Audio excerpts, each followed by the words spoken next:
This channel does not promote any violent, harmful, or illegal activities. All content provided by this channel is meant for an educational purpose only. বৃহস্পতিবার ৩রা জুলাই ২০২৫ পশ্চিমবঙ্গ বিজেপির নতুন রাজ্য সভাপতি শ্রমিক ভট্টাচার্য দায়িত্বভার গ্রহণের পর সরাসরি লেক কালীবাড়িতে যান। তিনি সায়েন্স সিটি অডিটোরিয়ামে শংসাপত্র গ্রহণ করেন। তারপর সন্ধ্যায় তিনি কলকাতার বিখ্যাত লেক কালীবাড়ি মন্দিরে উপস্থিত হন। লেক কালীবাড়ি দর্শন ও পুজোর মধ্যে সাংবাদিকদের তিনি বলেন, আমি রাজ্য নেতাদের পাশাপাশি সাধারণ মানুষ ও সব ধর্মীয় সম্প্রদায়ের সঙ্গে ঐক্যবদ্ধভাবে কাজ করব। এতে দেখা যায় তিনি মুড়ি ও মিষ্টি দান করেন এবং পুজো শেষে ফ্রেমে সাংবাদিকদের প্রশ্নের উত্তর দেন। শ্রমিক ভট্টাচার্য ১৯৭১ সালে মাত্র ৮ বছর বয়সে RSS এ যোগ দেন ও দীর্ঘদিন ধরে বিজেপিতে সক্রিয়। তিনি রাজ্যসভা সদস্য ও দলের মুখপাত্র।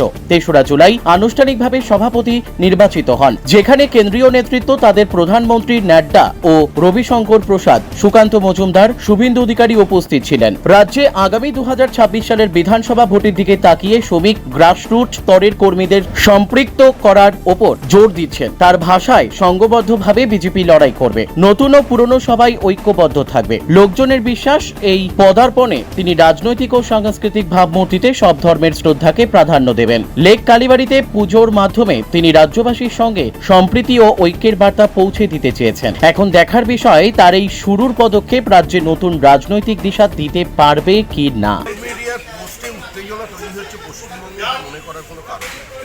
পশ্চিমবঙ্গে যে একটা অদ্মান্ধ উত্তেজনার বাতাবরণ তৈরি হয়েছে, সেটা তৈরি করেছে তৃণমূল কংগ্রেস। মুখ্যমন্ত্রী নিজে ঈদ উল ফিতরের দিন যে বক্তৃতা করেছে, সেটা ধর্মীয় উত্তেজনা তৈরি করেনি, বিভাজন তৈরি করেনি। ফিরাদ হাকিমের যে বক্তব্য, সেটা সুরাবর্তীর ভাষায় উনি কথা বলেন।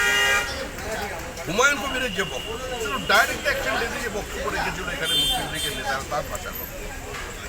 হাম দো হামারা চার সমর্থন করেন মুখ্যমন্ত্রী। মুখ্যমন্ত্রী আগে নিজের দলকে সামলান, নিজেরা সংশোধিত হন, আত্মসমালোচনা করুন, আয়নার সামনে দাঁড়িয়ে নিজেদের দেখুন, তারপরে